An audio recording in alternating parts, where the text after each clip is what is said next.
Hey, what's going on there, Instagram? It's been a while since I've done one of these videos.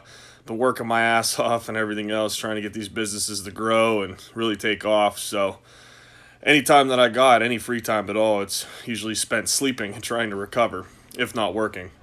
But I wanted to say thank you guys out there. I still have these fans that are still watching these videos that I've posted up in the past, saying how much they've helped, whether it's their personal life with goals, trying to improve, whatever it may be. I'm glad people are still reaching out to me, and I try to get back to you guys as soon as possible. But I wanted to make another video today, basically talking about ways to improve and how to better yourself. And I'll be using myself as an example with how busy I've been. I've been running myself ragged, and a lot of people have been worried. Like, hey, you got to make time for yourself. You need to sleep. You need to eat. And I know I need to do all these things, but I'm just so hungry and so driven that I want to be the best that I could be at what I do. No questions asked. And I'll do whatever it takes. And how do I know what my limits are if I don't push to those limits and beyond those limits? One of the best quotes by one of the greatest athletes of all time, Muhammad Ali, said he doesn't count his reps until it starts to hurt, until it starts to burn. It was a news reporter asking him, how many sit-ups he does while they saw him training, and that was his response. He goes, "I don't count until it starts to hurt." In other words, he was pushing himself to new limits, new levels, and that's what made him a champion. But in other words, you do need to be well rested. You do need to have a sharp mind. You do need to make time for yourself. And I'm starting to learn that. Like when I crash, I crash. I know last Sunday I did that. I slept maybe, probably close to 14, 16 hours. I mean, just out cold, dead to the world. Couldn't really eat due to stress and everything else. But once I started getting recovered and rested, then I was starving and just housing food. So in order for me to improve, get better, I need to give myself goals. The main goal is make sure I'm getting enough sleep and recovery. Because I'm not getting enough sleep, I can't eat. I become more stressed. My mind is no longer sharp. I'm not as strategic. I make more mistakes. So now, I'm trying to plan out where I don't work 7 days a week anymore. And to be honest with you guys, I've been working 7 days a week for the past 10 years to get to where I am today. Not saying that's all it takes, but, I've sacrificed a lot to get to where I am today. And now I have to take the initiative. I need to get to a new level. And it's not so much working harder, it's working smarter. That's what I'm trying to learn. So I need to be more strategic, I need to be smarter, and I need to execute better mentally. So I need to make sure, sleeping, I'm resting, I'm recovering. My Saturdays now become more of the estimate days, where I'm running around, do a little bit of paperwork. I'm still working, but I still make my time to lift, hang out with my buddies, so on and so forth. And then Sundays, I'll go in, I'll train, I'll lift, and from there, I just rest and recover the rest of the day. The rest of the day's off, not doing anything, just chilling, see? So this is the next step for me to try and improve myself and try to get to a whole new level. I want to get back into my lifting. It's hard, being this busy. And I remember talking to, a millionaire who was also a world-class power lifter. And he said at one point in time to grow his business and be the best he could in the business world, he had to step back from competing. And I feel that I'm at that point now, and it's very frustrating for me. But at the same time, I have my goals, and I have to take it one step at a time and attack one thing at a time. I'm still lifting the best I can in training. It's just I can't lift at a maximum performance. Being mentally drained and physically tired, not eating enough. Plus, my job is very physical, so I'm technically lifting all day long.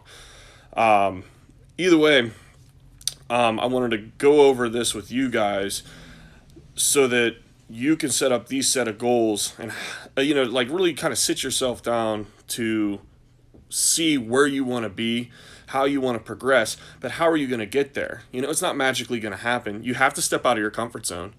There's going to be multiple days worked, 14 plus hours. It could be 7 days straight, 14, 21. God knows, like I told you, 10 years. You've been at it for 10. as hard as I could, trying to fit everything everything I can in. It's just tough, but I know what it takes, But, it's some point in time something's going to give. But that's where I got to sit down. I got to get my rest. I got to get my nutrition. I got to strategize a little bit better, make my mind a little bit sharper. So now I'm working a little bit smarter, not so much harder. You see what I'm saying? You still got to work hard and you still got to grind, but now it's got to be more strategic. I'm no longer a pawn on the chessboard. I'm moving my way back to one of the specialty pieces, a power piece. Okay, or I'm a little bit more strategic and I can make bigger moves across the board versus only front and side one block moves. You see what I'm saying? So you have to be more strategic, but now because I can make bigger leaps, and that could be in my lifting career here in the future too. But on top of that too, one of the better quotes from this billionaire that I read, he said, in order to make a billion, you have to help a billion people. So along the way, you have to give back, you have to help, and you have to help others grow. Not for your own selfish benefit, but it's because you want to see them get better. You have to understand that they are on their own path and you are on your own path as well. Some could be similar. Some do get like an identity crisis where they think, oh, this person's trying to be better than me. That's not necessarily the case. If you're not a malicious person, you're not trying to destroy them. You're not trying to bring them down, pull them to your level, whatever it may be. What you're trying to do is help them and show them along the way that they can do what they want to do and they want to be successful as well. But in order to do so, you have to be a selfless person.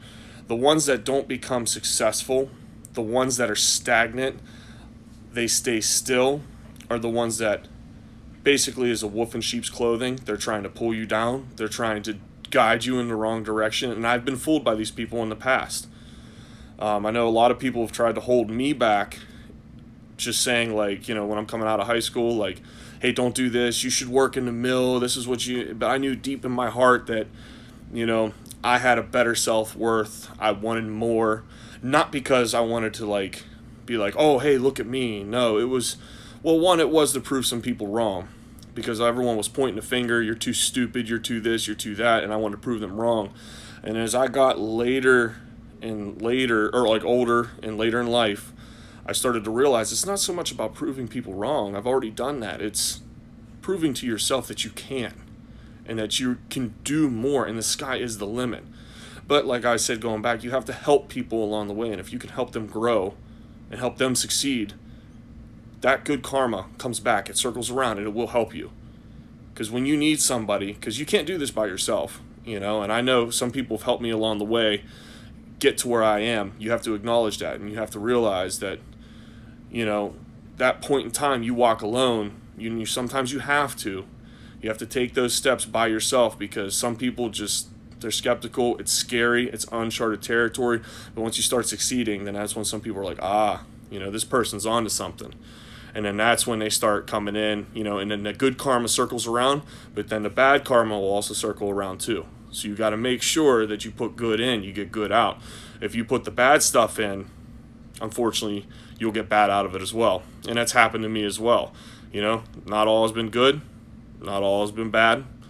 You just have to take it one step at a time. Failures are lessons. Okay, you learn from it, it teaches you, and you grow, and you never make the same mistake twice. Okay, but I will end this little video, you guys. If you guys have any questions for me, feel free to reach out. I'm not always on my phone as much, but I will get back to you guys as soon as possible. I hope the video helps. I'll be talking to you guys later.